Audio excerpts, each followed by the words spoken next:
السلام عليكم ورحمة الله. أهلا بكم وكل التحية لكم.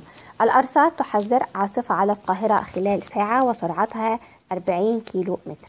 في البداية أرجو منكم الاشتراك في القناة ليصلكم منا كل جديد. قال إبراهيم عطا رئيس الإدارة المركزية للتحاليل والتنبؤات الجوية بالهيئة إن العاصفة تبدأ خلال ساعة على القاهرة، محذرا من أن سرعة الرياح تصل إلى 40 كيلو متر في الساعة. وأضاف عطا أن الرياح تشتد خلال الساعات المقبلة على معظم الأنحاء حتى مساء اليوم.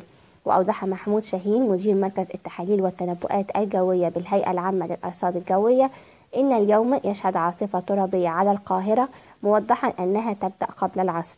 وأضاف شاهين أن الطقس غدا يشهد نشاطا للرياح الشمالية الغربية على مدن القناة وسيناء تصل حد العاصفة على المناطق المكشوفة. وبالنسبة للقاهرة أوضح مدير مركز التحاليل والتنبؤات الجوية بالهيئة العامة للأرصاد الجوية أن العاصفة تشهد غدا نشاطا للرياح. في النهاية لكم مني كل التحية والسلام عليكم.